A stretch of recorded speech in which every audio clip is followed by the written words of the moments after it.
Well, hello, creatives, community, and kind folks. Welcome to RPG with DBJ, and welcome all of you co hosts who take part in this show live each day, Monday through Friday, 6 a.m. Eastern Standard Time. Of course, we talk all things tabletop role playing games, and we like to narrow our focus down. Right now, we're doing a Monster Mayhem series where we get to talk about our classic fantasy and even science fiction adversaries and monsters in our tabletop role playing games.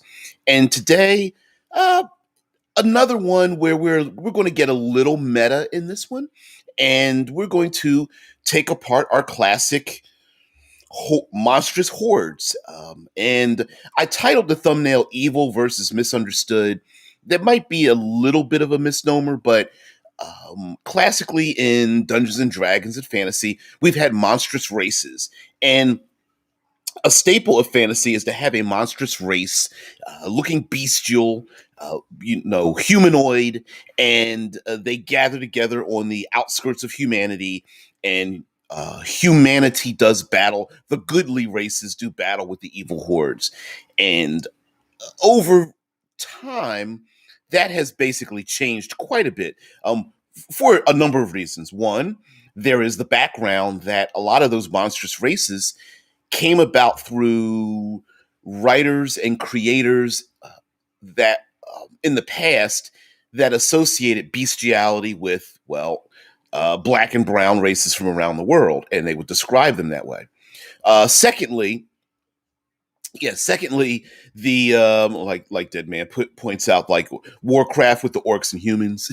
the Secondly, in role playing games, a lot of times, you need an enemy, and what better way to differentiate the humanoid, the goodly races, from something else? Well, physically describing them differently and writing down in a book that these monstrous races are evil made them evil. They just happened to be born evil, as nature would have it. Much like wolves have natural instincts, there are many monstrous creatures in fantasy that are just evil. The Minotaur is just evil. The Cyclops is just evil, and these Goblinoid hordes, these monstrous-looking humanoids, were just evil. That's one. That's another background of sorts.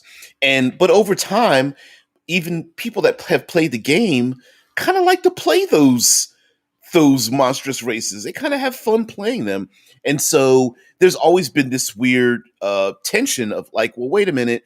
On one hand, if players are going to play them, they're going to have their own personalities and their own motivations, and it brings into a very simplistic setting initially more complexity, like what's nature versus nurture, how do they fit into society, should there even be a differentiation between the so-called goodly races or not? And I bring this up because while it seems pretty easy to make a differentiate things, current news has stated that in our role-playing community, that they're doing a lot of work with. Why is the chat not? It didn't show up. Sorry. Um. Yeah, that shows up, but this chat's on the side's not showing up. That's weird. All right, sorry about that. But so in recent news, a very popular Drow character, dark elf character, Dritz Duerden, and I know I mispronounced it for someone out there, a fictional character who doesn't exist and whose language doesn't exist at all. Dritz Duerden, the dark elf, the goodly dark elf who has left. There it goes. Thank you, Camp. Who has left his home of Menzoberranzan or Menzoberranzan, the Drow city in the in the deep dark, and many books have been written about this expanded universe and storylines and things of that nature. And WotC, there's a good hint that WotC is going to I won't say change. They're going to update the origins. They're going to update the origins of the dark elves, the drow. And essentially what they're going to do is they're going to expand the lore and say, well, you know what? Remember all those dark and evil drow elves that lived in Menzo Berezin or Menzo Berezin or whatever, however you want pronounce the city. They're not all like that. That this just happens to be, I don't know if you want to call it a nation, an enclave of sorts. Excuse me. That they don't represent the whole. And in many ways, I think they're going to make that change because they're basically going to tell everyone like, hey, listen, they're not necessarily all born evil. Maybe it's just because they're insular. Maybe that's just happens to be their culture. It's because of their religion. It's because of their devotion to Loth and the other abyssal demon lords and all that kind of stuff. So um, we still here's the strange dichotomy that I'm thinking of. Um, on one hand, we don't want to feel guilty about like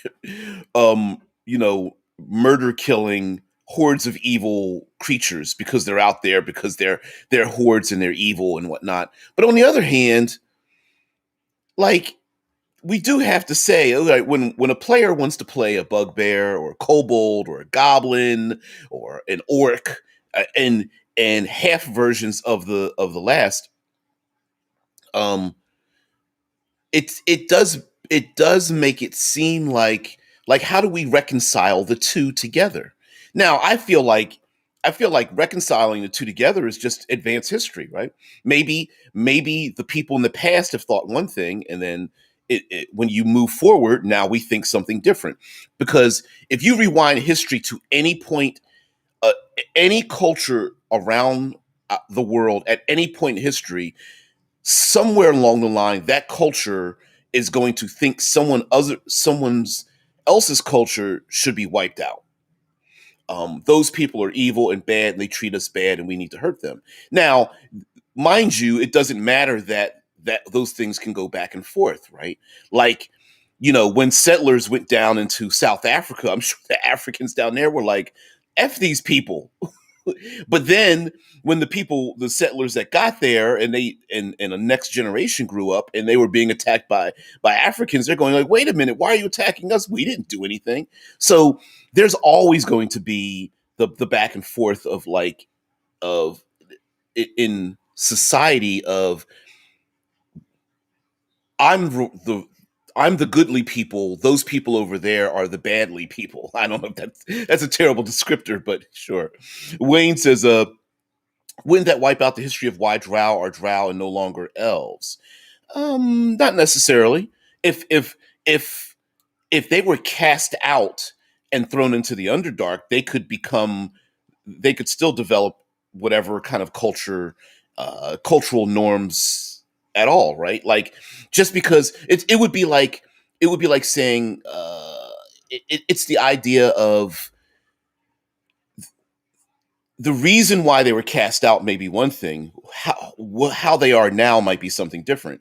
And like I joked yesterday, I made the joke like, did you say they're all evil, but did you really meet all of them? Like all of them. Like you've met every drow elf everywhere, right? So I don't. It doesn't bother me, but does bring up the point of like of the dichotomy of what we know and what is.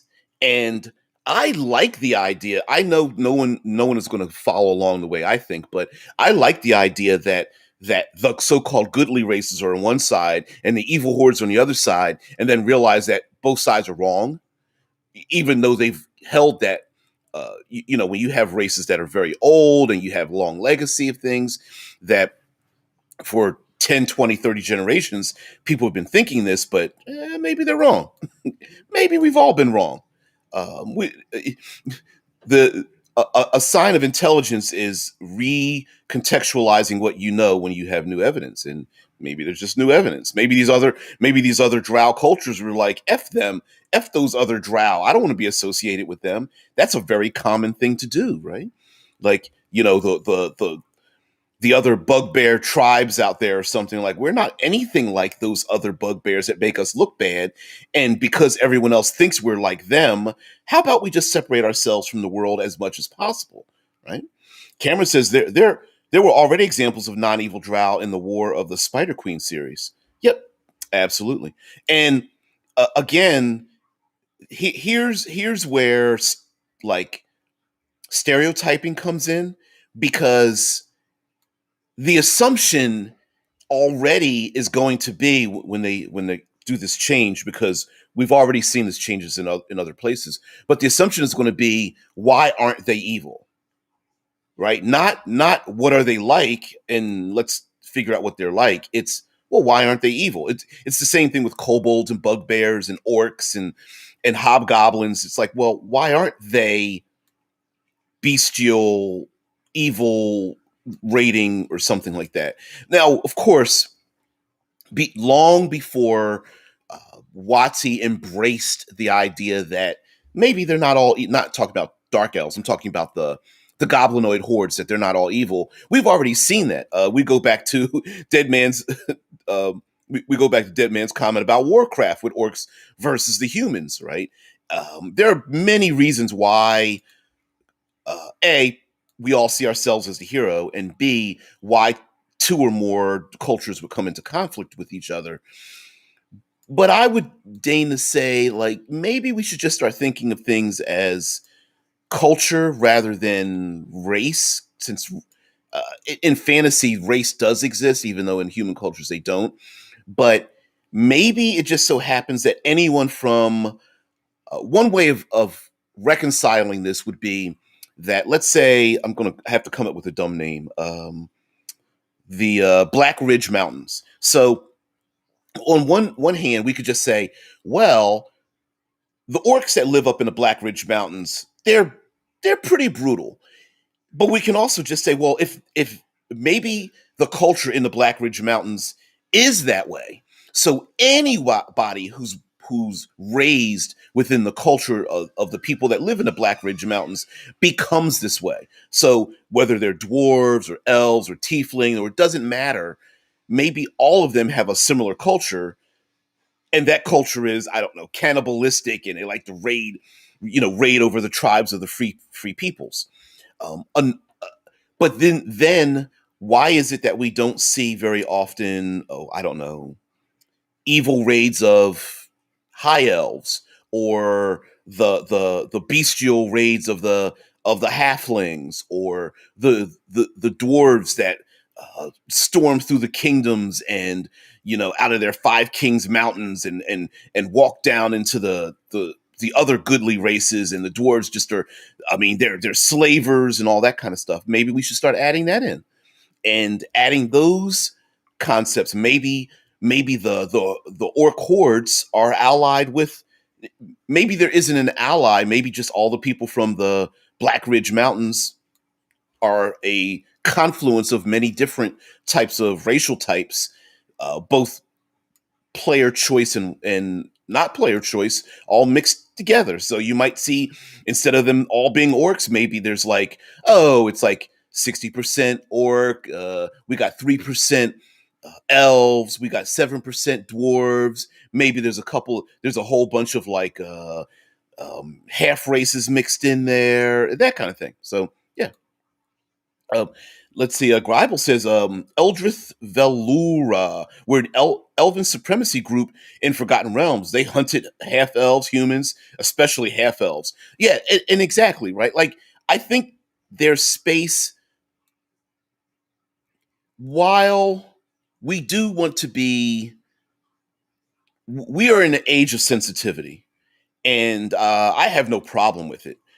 I think the role playing games, though, allows us to confront things that normally you can't do in real life, and there's a catharsis, I think, that I think we're removing from tabletop role playing games, that I still think needs to be there, but you need to be mature to handle it.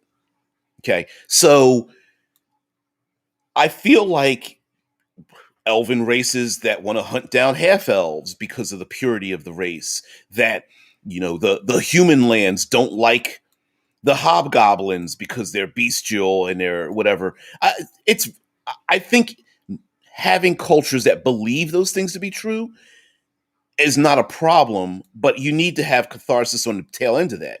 You need to have the people going, well, you know what? I hear and I understand why you think that way, but you're wrong.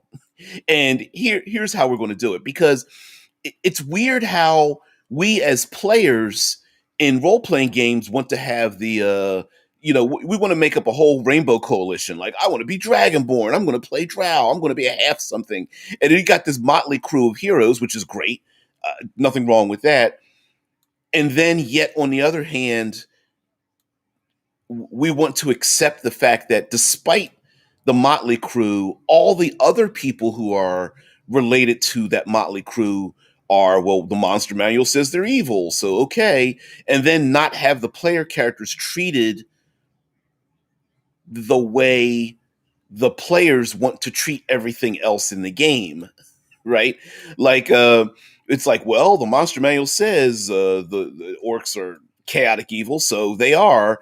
And then and one player's like raising their hand, like, but I'm a half orc. Well, you're a half orc, so you're an exception. Well, a lot of cultures don't look at it that way. Here in American culture, it's like having uh, even till today, but many times in the past, it was like we don't measure percentages of Caucasoid blood. We always measure percentages of African blood. Oh, they're mixed. They must be half something, a quarter, terms like mulatto and things like that. And it's like, well, we're all pretty much mutts. You take a genetic sample of most peoples in the world, and we're all mutts. We all have some kind of genetic propensity for peoples from around the world. That's just norm. Physics makes that a thing, right? And so having a world where there's more than just half races, and now with the ability to so many third party elements and Dungeons and Dragons, uh, WotC embracing the fact that you can start to mix and match and manipulate racial types and things like that. I think we're very much falling into maybe we should just start making cultures. Now, I think the problem with that is if you start making all the cultures the good guys, who are the bad guys? Don't know. There's still people out there that embrace cultural norms that others would find despicable. Uh, ethically and morally, they're like, oh, those people over there. I get that they have a reason to be that way, but I don't want to deal with them because they harm us, and maybe we should take up arms and wipe them out. And so, I have no problem. And I think there really shouldn't be a problem with having the evil horde in the game, as long as we establish that, well, A, they don't really represent everybody, and B, you know, much like I love the Marvel Cinematic Universe, and we have plenty of bad guys out there that we love when we understand the motivation of our antagonists. We love that when we know why they're doing the evil thing that they are. Now, we don't have to like what they're doing, and Thanos wanting to snap half of all life out the universe, you go, I get what he's talking about. Wait a minute. If you have the power to do that, couldn't you have the power to for all the resources? Because that's the second thing you start thinking, like, well, wait a minute. Maybe you haven't thought this through, evil Thanos, godling, mini godling individual. Maybe you start to think through it, but no one's going to tap him on the shoulder and convince him otherwise. And so I think the same thing can be true about the evil raiding hordes and that are out there that maybe they're not so mindless. Maybe they've been manipulated, or it's a cultural thing. Like, hey, we've gone to war with the goodly races all this time. There's no way they're going to trust us. So we're just going to, or we live in a place where we have to steal and rob, and we're just taking it a little too far. Now, Tesla Ranger says, because I don't think this is going to show up completely. I'll post up in a minute. In the musical Wicked, the Wicked Witch of the West is pretty misunderstood, maligned from childhood for her unusual skin color. Yep, cursed with unpredictable and hard to control magic, and the victim of a vigorous smear campaign by the wizard who wished to discredit her. Exactly, and then we get the Wicked Witch of the West, right, from the original Wizard of Oz, and then we go, well, she's doing evil things, and you realize, well, there's a manipulation there. Now, a great storyline would be that because I actually used this before, that there was a like let's go with classic paladins in their chrome armor and holy swords and whatnot, right? They're going out to fight, and there was this old one game I ran. There was this old paladin who human the goodly races were trying to make friends and make peace with the Goblinoid Hordes, and this paladin didn't want that to happen because he felt like they were going to wipe out the paladin order, the knight's order. Like we're not going to be needed anymore. So started a campaign to blame things on the Goblinoid hordes and started working with the evil hordes to keep the war going so that he could keep his status up. And so in the storyline, it started out with them coming into the human lands and saying, hey, listen, all those knights and paladins you love, they've been murdering our women and children, and here they are. What do you think about that? And so then the paladins went on the run, and then they start doing more and more heinous things. And so it was like this really weird. Yeah. Yeah. Yep. Like Wayne says, the Wicked Witch really just wanted her silver slippers back. Yeah, and everyone's like, you've got a mole and a hook nose. You're evil. Right? Michael says, I'm late to the party, but this topic is my jam. Yeah, we're just I thought we would just talk about the idea of how do we include the trope of the evil horde of monsters, still keep them in the game as problematic as they are, yet move forward in our understanding of how to do these things, and so I just wanted to. I feel like we can combine the two. I like, and I brought up the fact that Watsy's going to enhance the role of the Drow elves. That they're not all Menzoberranzanites. They're not all evil Loth Spider Queen worshiping that this group is, and that nation might be, but they're not. That doesn't represent the entirety of the Underdark. And like Wayne said, well, doesn't that change the whole history? Like, weren't they cast out in the first place? You know? Yeah, I hear you, Mike. Well, anyway, Mike says I can remember as far back as first edition AD&D that the outlook of elves was anything that isn't elf isn't good enough. Yep, yep. So from there on, I referred to them as fascists, um, much to the anger of the rest of the table. Yeah, yeah, yeah, yeah. And Michael says I removed alignment. That solved a lot. Yeah, alignment now is basically shorthand GM tool. It's not really like alignment in fifth edition doesn't really do anything any longer. And but here's the thing though, like, and I have no problem with removing alignment. I guess my issue is that I still hear and see people referring back to alignment when it makes sense to easily cast groups into a particular category, right? Like if alignment isn't around and the players go to, I don't know, keep on the Borderlands and they go to the caves of chaos and there's caves filled with Like I think there's one cave system filled with kobolds, another with goblins, another with hobgoblins, and so on. I think there's a minotaur in there somewhere. And the players are like, well, the book says they're chaotic evil, and we found a room with their pregnant women and babies, so we should kill them because if they grow older, they're just going to be evil, right? And that was the thing. Yeah, going back to first edition, yeah, Dead Man's like D&D first edition was much more complicated. Elves were a class, not a race. Yeah, you played an elf, you didn't play, and even alignment was simply just lawful, chaotic, or neutral. It didn't have like the good and evil on the tail end of it.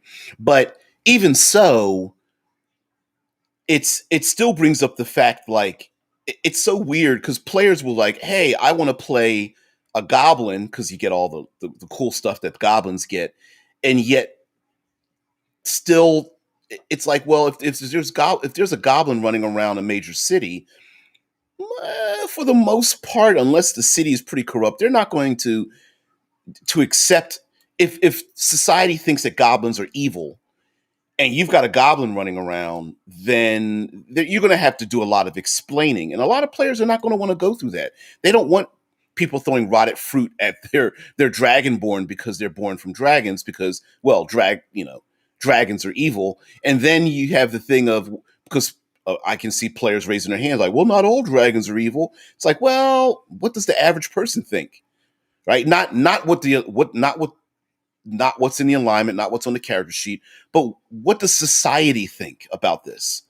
You know, a small goblinoid horde could cast a bad light on the entirety of a goblinoid race. That's a possibility, and they just happen to be a small group. And sure, people could think one thing, but a book could say something else. Yep, yep. And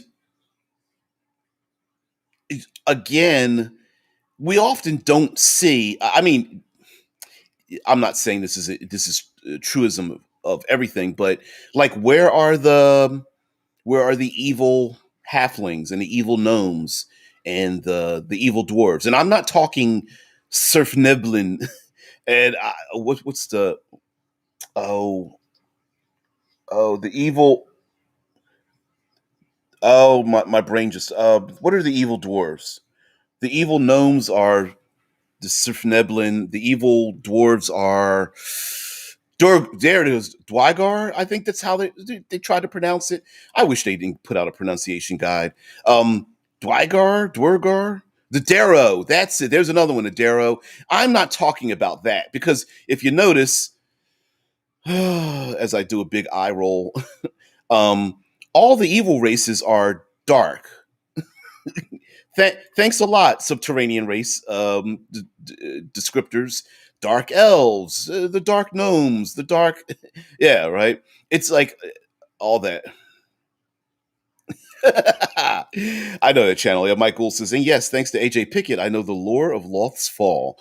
Yeah, AJ Pickett has an extensive archive of the background and histories of I believe pretty much most of the races and creatures and the planes and the monsters. It's pretty extensive.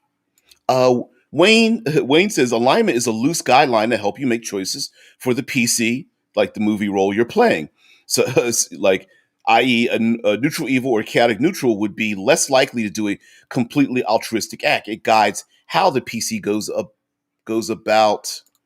Oh, it won't show the thing. Uh,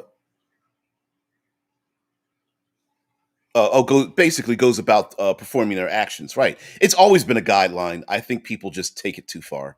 We're not going to go down the alignment rabbit hole because if I wanted to do that, I could get easy pops by going like alignment's perfect and here's why, and not even do a video, just put up a thumbnail and have people like downvoted. Oh, that would be funny though. It'd be pretty hilarious. Mike Gould says if you go by the Scandinavian pronunciation, it should be Dwar Dwargar. Yeah, yeah. Um, Rob Jefferson and Comics Explained for comic lore, AJ Pickett for D&D lore. Oh yeah, yeah, yeah. I love Comics Explained. I forgot his name was Rob Jefferson. Yeah, yep. And pretty timely too on that channel. Pretty timely. Vampanoid says they're dark elves, gnomes, dwarves, because they're from down under. It would be messed up to call them Australian. I'm not going to do a terrible Aussie Aussie accent. I'm not going to do that. All right, so of course, a very easy thing to do would be to say that, like, hey, one group's evil, but not all of them are evil. These people who live in this location have a culture that is one that the rest of the cultures don't like because they do things, harmful things against others. That's one way. Now, another way would be to is based on origin, and this is how we could explain how evil is intrinsic into this particular group. Now, like if we take an example of, say, the Lord of the Rings movies, right? And we had Sauron, who was basically harvesting the Orokai, like they were literally being given birth, like in these egg sacs in the dark. You could explain that, hey, these are these particular hobgoblins, though we call them hobgoblins, are literally the manifestation of evil because of some outside source is corrupting them, constructing them, giving birth to them, summoning them, intrinsically placing evil inside of them because of a motivation by one or some outside motivated force. For example, a great wizard who is using egg sacs to spawn their own army using some kind of alchemical process or whatnot. Another method, of course, would be the corruption aspect of it. Like, hey, we're being treated bad. Hey, demon or devil lord or something like that, come save us. The evil, outlanded, lower plains demon or devil or something like that, or Damon or Slotty or whatever goes, sure, I'll help you out. Can I just get your soul for a minute? Yeah, thanks. Let's do an exchange here. As the Slotty goes counting his souls, like 1, 2, 3, ooh, and so yeah, you could say, well, they're all pretty good people, except for these because they chose or by force were corrupted, and they'd have no choice in the matter. Um, Yeah, like Mike Gould said. Yeah.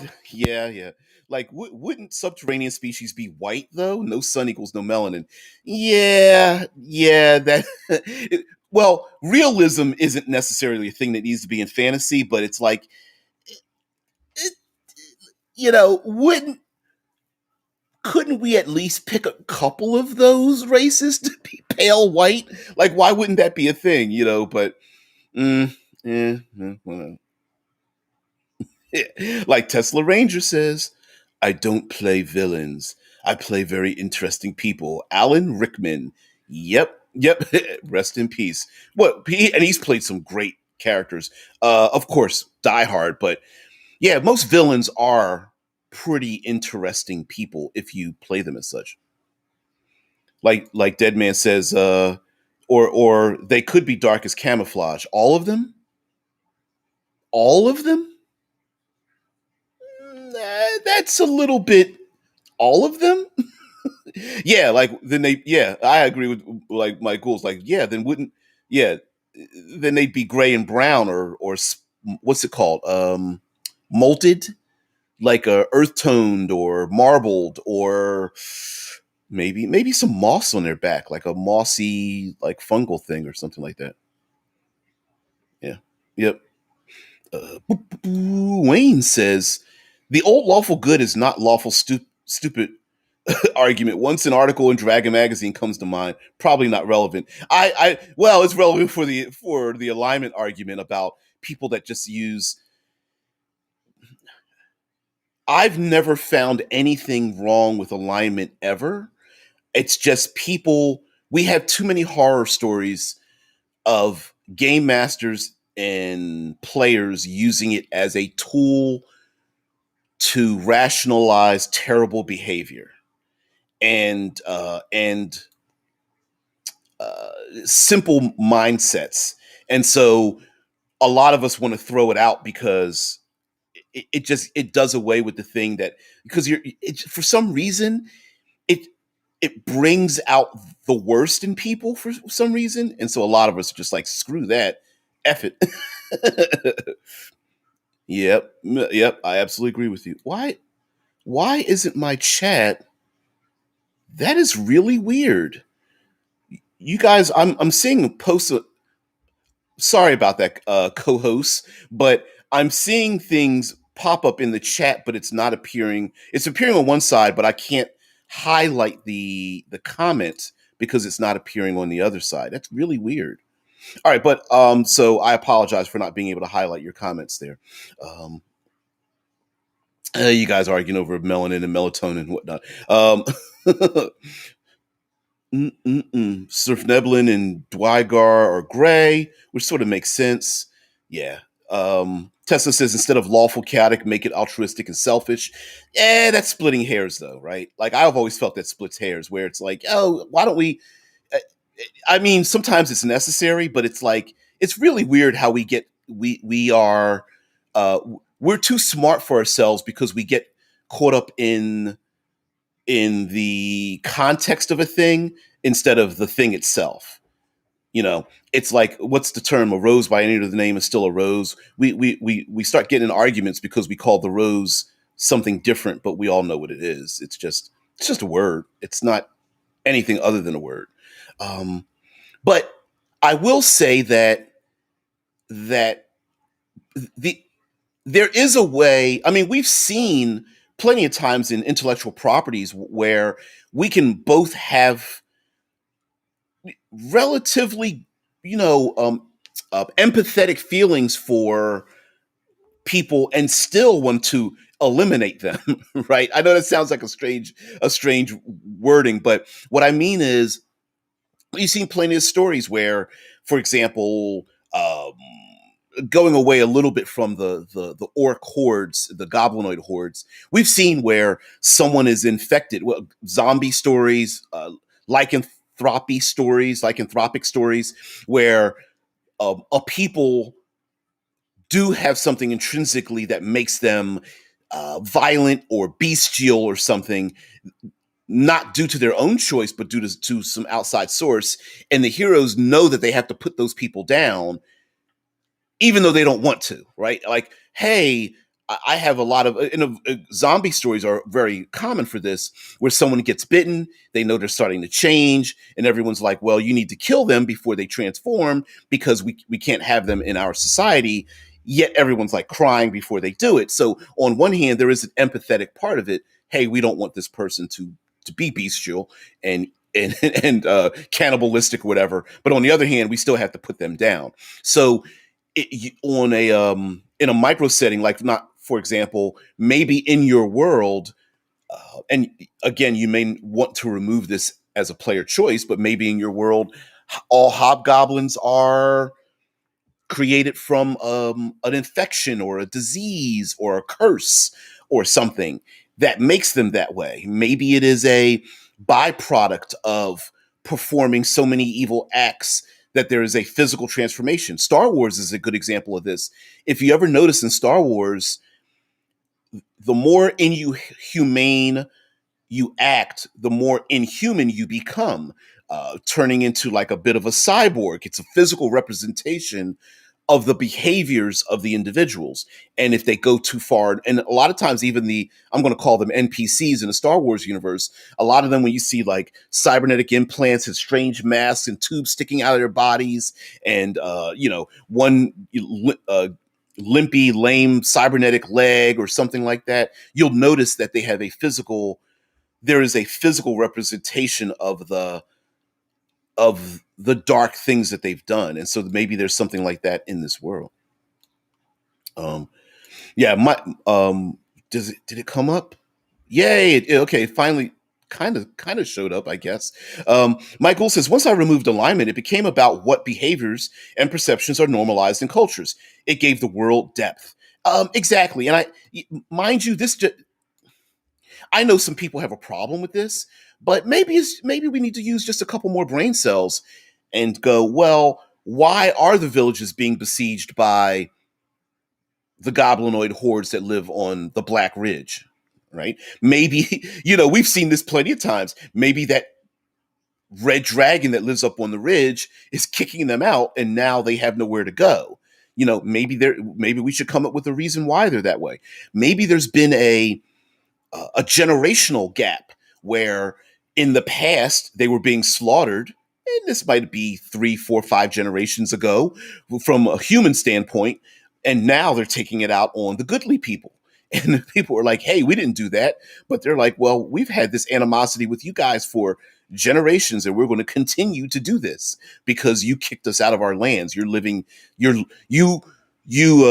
humanoids, you elves and gnomes or whatever are living on our land, and we want it back. And they're like, well, we've been living here for 3 generations. And they're like, yeah, you have, because you kicked us out 4 generations ago.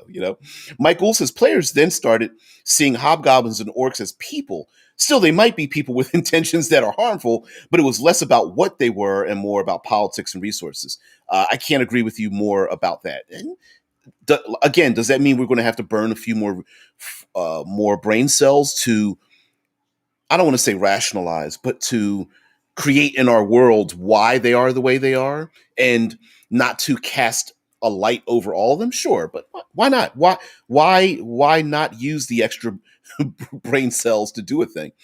Because we can come up with some great stories when we start to think beyond, well, the monster manual says they're neutral evil, so they are. You look past that and you go, well, why are they acting this way? Why are they cannibalistic? Why are they pillaging? Why are they constantly at war with the borders of this country? Mike Gould says, were it not for that decision, I can tell you one player wouldn't have married a hobgoblin woman, and another player wouldn't have returned to orc lands to save them from starvation. Yeah, exactly. And again, like Mike is saying in his story, having a character marry a hobgoblin woman, and listen, we do have like OnlyFans and things like that. There's some people that are, they're really into their orcs and hobgoblins and stuff. I mean, really into it. So yeah, go to DeviantArt and you'll see a lot of artwork. Some of them were requiring to click the 18 plus. So yeah, the old adage of where do half orcs come from isn't always despicably forced. Wayne says, Jekyll was evil. The Wolfman and the monster were not. In your Paladin example, they may have considered themselves good, preserving the order because the large world needed them. And again, I like that. I like the idea of from the outside, it's kind of a gray area. Like maybe you do need a Paladin's order so that the lycanthropes don't expand across the land. But on the other hand, many of them might be innocent people who don't want to transform into something like um, uh, Dr. Jekyll, who makes the formula to drink, and the most evil part of himself comes out. I'm not very familiar with with the details of the story of Dr. Jekyll and Mr. Hyde.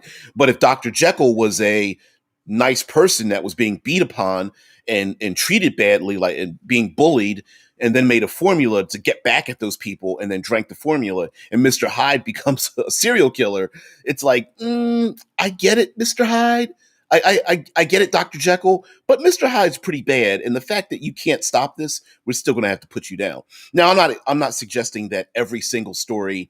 Again, I'm not suggesting every single story needs to be a kumbaya. Oh, we better be friends with them, but it does bring up the point of maybe players shouldn't be drawing their swords first and saying, please get out of the way. Those are those goblinoid hordes are my experience points, and you're standing in the way of them.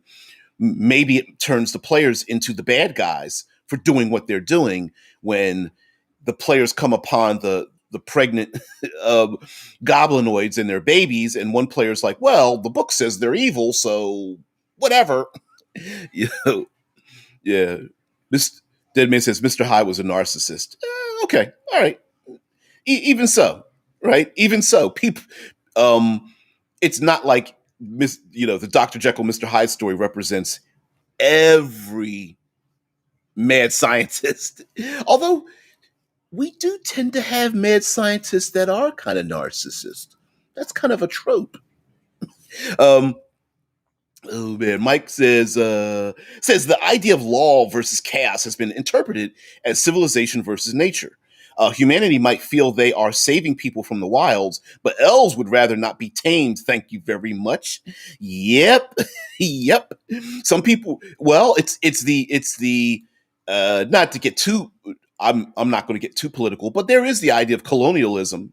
You know, hey, people get on I'm just going to make this up. People get on a sailing ship. They go to an island. The people on the island are like, hey, they're running around in the woods and they're having fun with all the naturalistic stuff. And the people that get there are like, you're primitive. We need to make you less, I don't know, savage. The savage people there are like, who are you calling savage? We didn't come to you to make you change. Why are you making us change? So yeah, there's a lot of that too. there is quite a bit of that business. Some of your comments are not appearing in my. That's weird. Zamara says I got some audio recording to do, so I'm just dropping by. Everyone has their prejudices until proven wrong. All stereotypes exist for a reason. And then I don't see the second part. Oh, here we go. Uh, Also, elves in my game are racist against the short-lived because everyone is children to them by necessity. They don't have the same life experiences. They need to be taught right from wrong. See, exactly. Perfect example of that. And maybe, like, again, maybe elves think differently than humans, who think differently than like halflings. But let's be honest, we don't see hordes of dwarves or elves or halflings or gnomes being the bad guys in too many settings. Normally it's the sharp toothed, strange skin toned, mostly muscular, sometimes adorned with the naturalistic outfits, tending to be the bad guys. And I think we can just do better, or at least make it more interesting. Yeah, Wayne's like, yeah, Jekyll pursued the lust and sensations of being Hyde, and maybe that's a real thing, right? Like maybe there is a a natural part of being, I don't know, a hobgoblin or an orc or something, is that they are very passionate. Let's say, I'm going to say passionate, not evil, and not even necessarily violent, but maybe there is a passion that is in that blood, and maybe they're like, for example, like George R. R. Martin, a Targaryen thing where Targaryen blood has been like thinned throughout the other races. Maybe there's a ton of human beings that have orcish blood in them from generations ago. They don't look like orcs, but they're, maybe they're like Goliaths or something like that. Maybe there's a little bit of that inside. And so you could, if you wanted to really include genetics as a reason for people acting a certain way, maybe it's kind of mixed in with a little bit of everybody. Mm-mm-mm. Yeah, right. Vamploy says there's an interesting way to play an evil campaign: extermination of all non-good races without question. Plot twist: are we the bad guys? Hell yeah, hell's yes. And how interesting would it be for the players to think like, oh, exterminate the goblinoids? Sure, I'll do it. And then they realize like, whoa, we've been manipulated. They've been doing propaganda to make us think that they're evil, as they hack away at yet another goblinoid child because the monster manual says so. In our game, we actually made the monster manual, that original monster manual, a book that existed in world, that established like the what was listed in the monster manual was what people knew, and then we flipped the script on what you actually encountered. Like I don't know, like I had a black dragon, color of black, but it was a red dragon in capability because it lived in this volcanic mountain and its scales turned black because of like soot and all that kind of business. And so it looked like a black dragon, but it was really like a red dragon and such. So we start playing games where there was a we were flipping the script on things like, hey, everyone knows that trolls don't heal, don't like to be burned or use acid because that's the way they're harmed. And then you end up finding out like, well, is that really true? Zamora says also elves in my game. Wait, what? How did that show? Anyway, sorry about that. Mike says elves should be very alien. They live for hundreds of years, don't sleep, and therefore do not dream, and have watched towns or cities rise and fall to ruin. I've always thought that it was a little more meditative, but doesn't really matter. The fact that A, that they live forever, and B, that they're long lived and they don't have the same sleep cycles, I think does make them very alien.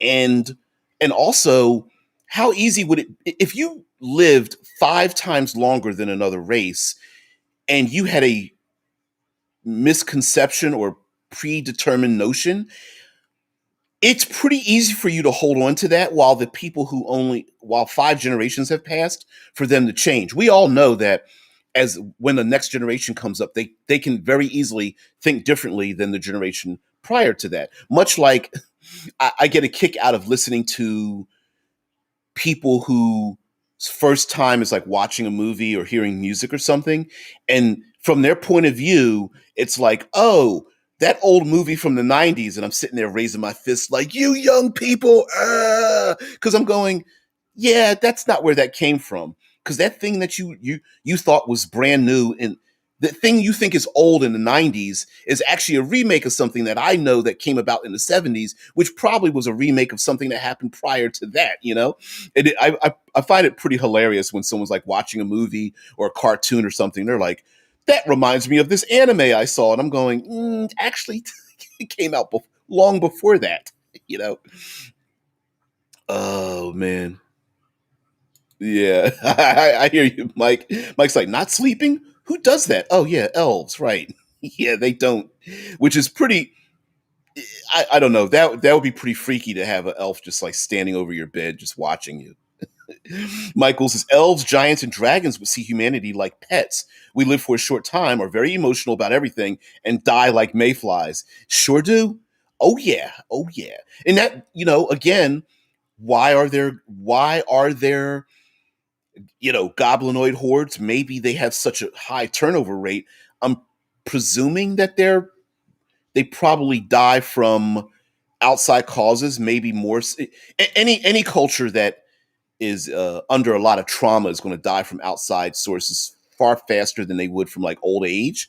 But like you said, dying like mayflies, maybe there's no the the goblinoid hordes that have few resources and live in places, the hovels of places where the goodly races have pushed them into, means that they have such a high turnover rate that it's difficult for them to learn new ways to do things. So if they're living in crags and mountains and volcanic areas and deep swamps and whatnot, and they can't establish their own culture, maybe this is on purpose. Elves could be thinking like, yeah, we don't need them with us, it's going to be too complicated, so let's keep having a war against them. Let's keep the churn going using something from the expanse. Let's keep the churn so that they never establish themselves, because if they do, they might even wipe us out, us ancient peoples or something. That would be a pretty terrible way of doing it, but yeah. Mike says, and we as humanity have that view of orcs and goblins. They're even a bigger rush in an even bigger rush than we are. That's always been the argument. Okay, so I'm going to segue slightly.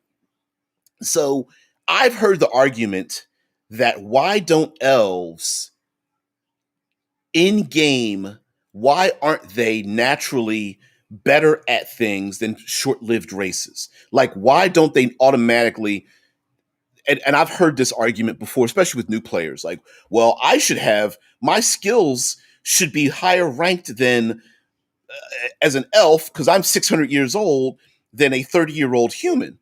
And the argument against that is pressure. Like maybe you know when you only live 45 years, you're going to have to learn a hell of a lot when you're like age 12 or 13 to survive, right? You live or die. So a lot of them, it's not just that they're breeding fast and their lifespans are short, but you've got to learn. If you don't learn now, you're dead. Period. So you have to learn now and move ahead. That's why a lot of times when we look at history and we hear about, oh, this person became create their own mega corporation by age 22. And we're sitting here going like, don't, like, why didn't I do that?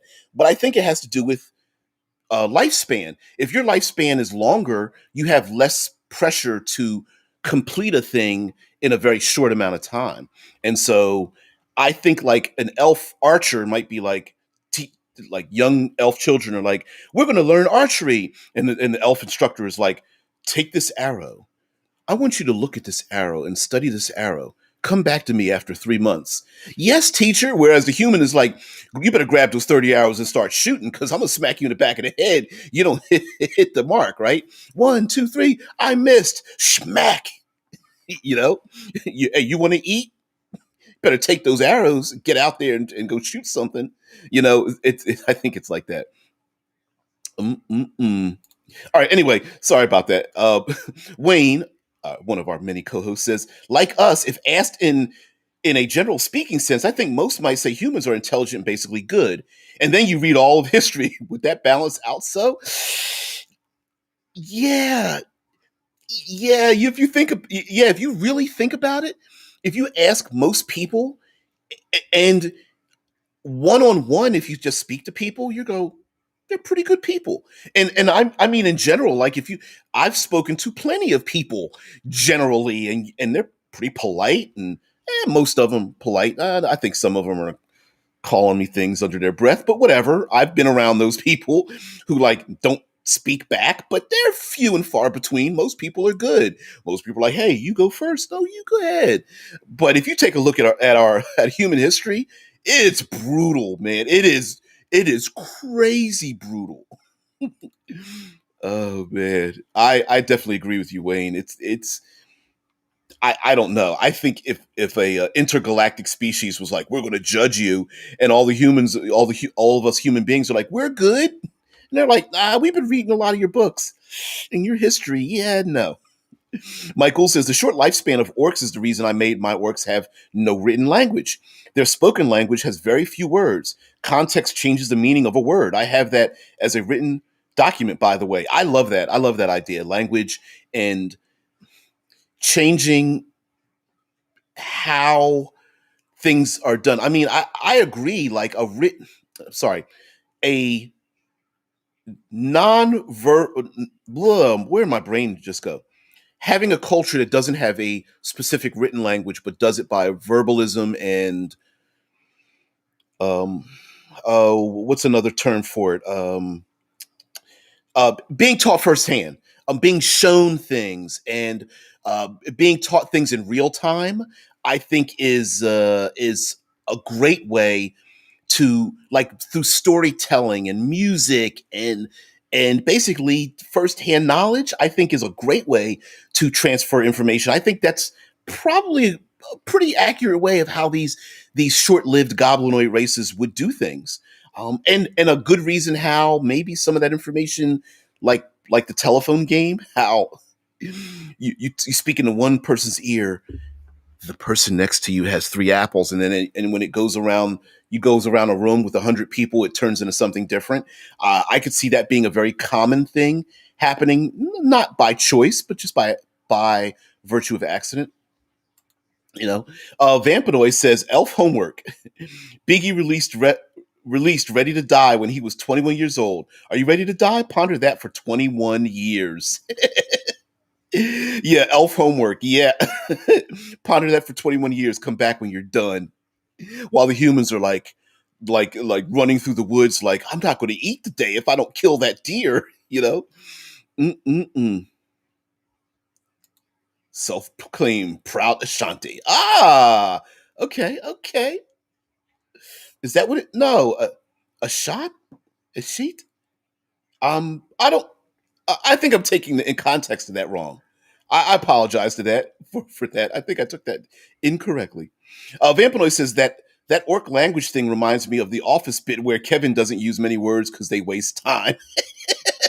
Yes, although maybe okay.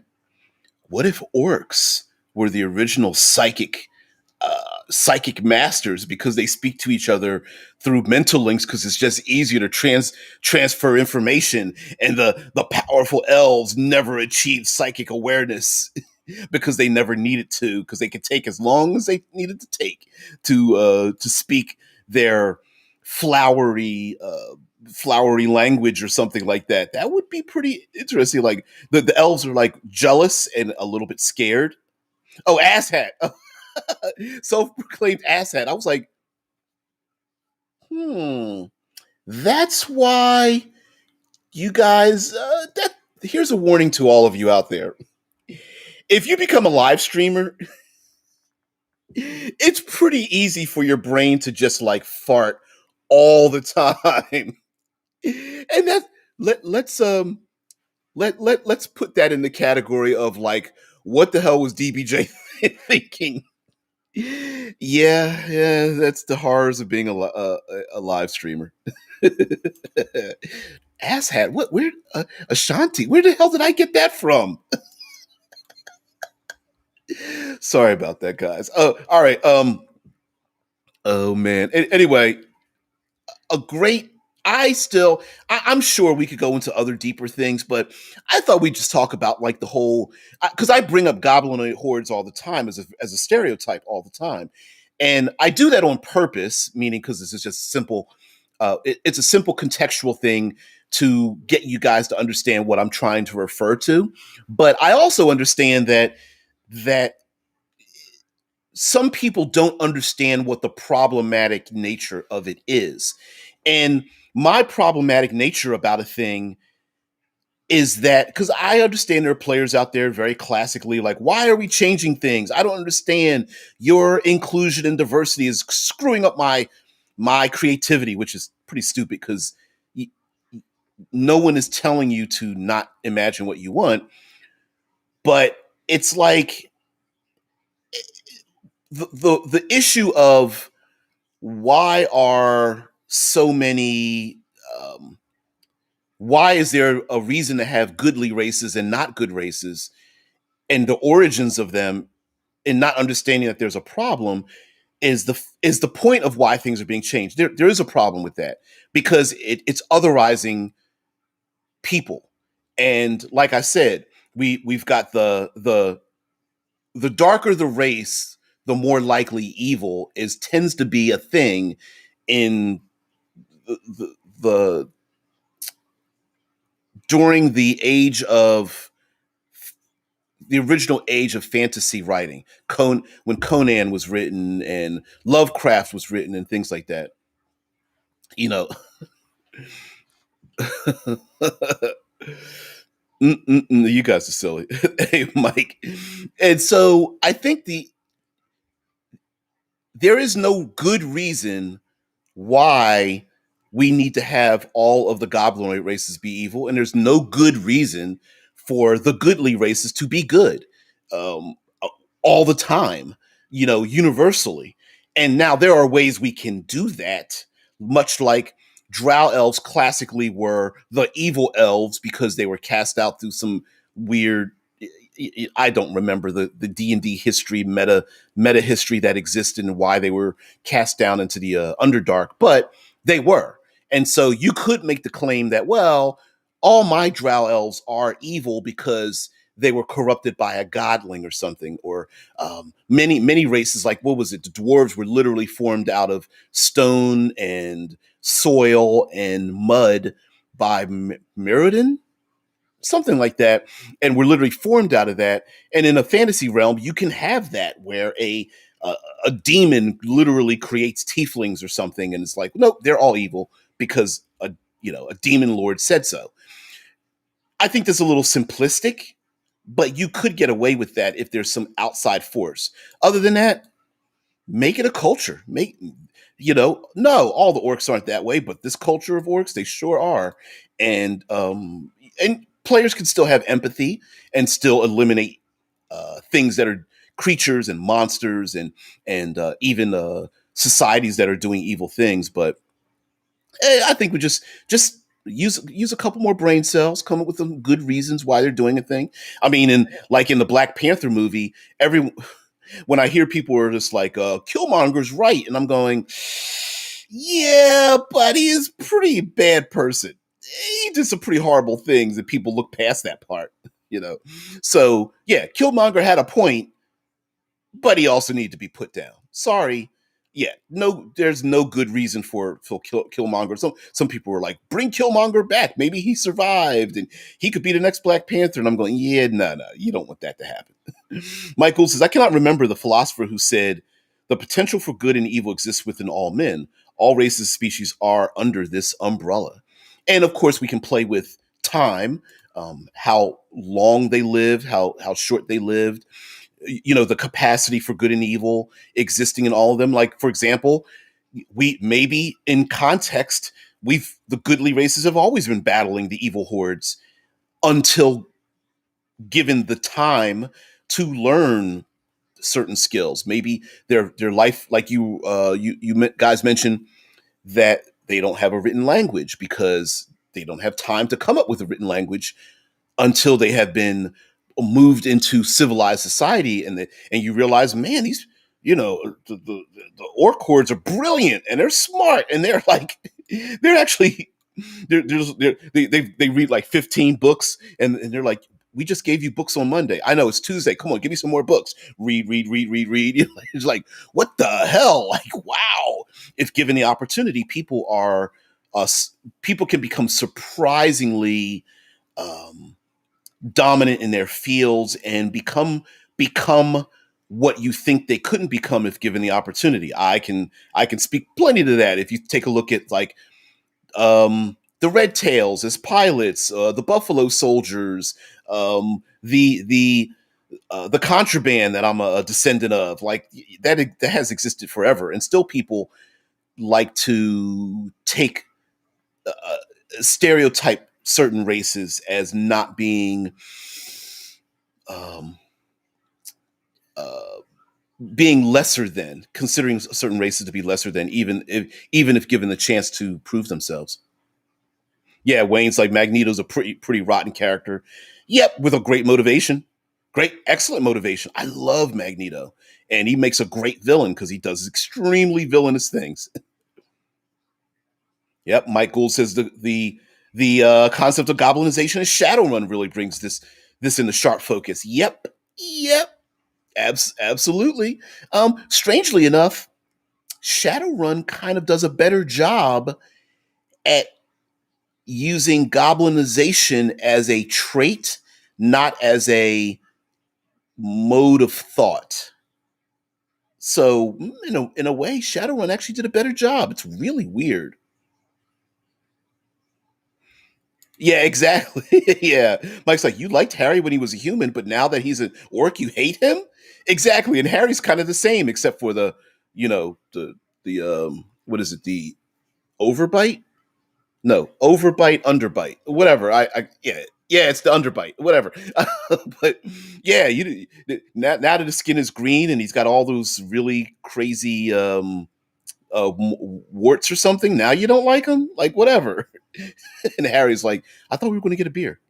Gribel's like, in the end, depends on the setting and what one wants to do with this campaign, or what are the players interested in. Exactly. Exactly. And I honestly, while I might not like the idea that someone at their gaming table is like, well, I'm still going to just make goblinoids evil, and it's okay if the PCs kill the pregnant women and the children. While I may not like that, in your own game, you could do whatever the hell you want to. Now, within the context of like what Watsy thinks there should be, you can still change it. It's not that. I remember I know no one here thinks of it, but I remember there was a big to do when Paizo started using artwork when the original Pathfinder First Edition Paladin was a black woman with like cornrows in her hair, and it was a huge to do. I know nobody remembers that, but everyone was just like up in arms, like what? I can't believe this. It didn't. The world didn't end, you know. So yeah, if you could get over that, you can get over other things too. Mm-mm-mm. He's silly. I can accept the orkness, but if he turns into a hairy spider, swear I'm gonna step on him. Back to Loth. Everything comes back to Loth. All right, guys. You guys have a great one. I will see thee later. Just be good to yourselves and others. Tomorrow, I put it. You know what? Tomorrow we're going to talk about amphibians. That's what we're going to do. Something simple, something weird. Still going through the monster mayhem. We're going to talk about amphibians. It was an offhanded remark made by you guys as co-hosts a couple days ago, and I made a thumbnail, and it's sitting around, so I'm going to use that one. We're going to do amphibians tomorrow and talk about our monsters and things, guys. Thank you very much. Oh, by the way, couple two last things. One, go over to Manufactured Myth and Ledger Domain. I did an interview with Mr. Yannick, who runs the channel over there. Had a great talk with him. It's long. It's like an hour and 45 minutes or something. So whatever. But anyway, go over to MML. Check out his channel. Small Now. He's an English teacher. We had a great discussion. I revealed a lot about like my background and motivations and things. So check that out. Decipher, swallow it in chunks. Little bite-sized pieces if you need to. But the last thing is go over to levelup5e.com. Even more playtest materials coming out on Advanced 5th Edition. They're still working on the playtesting for like martial maneuvers, which is essentially martial maneuvers built like spells for the martial classes. It's pretty interesting. Do I have a Patreon? I do. I have a Patreon and a coffee link. I think it's $1 or $2 or something like that. I suppose I should push it, but I don't. Thanks, Wayne. Yeah, thanks everyone. Good topic, great thoughts from all of you. We could always go deeper with this. I think we just touched the surface, but we'll go when we go back to our weekly like Monster Monday, Trope Tuesday, World Building Wednesday thing. We might revisit this again, but yeah. There's a link in the description. I haven't visited in such a long time. I don't even know if it works anymore. But whatever, it's not necessary. Anyway, maybe I should push it. Maybe I should, but I don't know. You guys are the fact that you're here is enough for me. And Wayne, a long time ago, Wayne brought up the idea that brought up the comment that if the channel grows too much, I'll never be able to keep up with the chat, which is true. And I've thought about, I actually have been thinking like, shit, the more people come in the channel, I'll never be able to keep up, I might have to do you're going to have to type in DBJ before the comment for me to see it. And then I would hate to even have to go to like only reading like paid chat kind of things, which that would suck. Now, if it was like if I had like 80,000 subscribers, I would almost definitely have to do that, or just pick out random ones as things start scrolling past so fast. But since we're not at that point, I'm not going to worry about it right now. But I have thought about it. I have considered what I would do, and I really don't know what I would do. I don't know. I don't know at all. Mm-mm,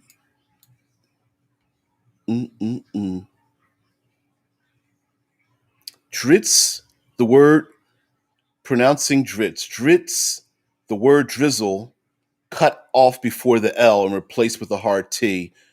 Duirden, since there is a comma in Duirden, this usually indicates the separation of the word, hence Duirden. There was a pronunciation guide in the second edition Dungeons & Dragons, Menzo Baranzin, and Drow the Underdark books. I've got the box set. I don't remember them. Well, that was early on. I don't remember the pronunciation guide. Interesting. All right, guys. I'll see you later. I got to get off to work. See ya.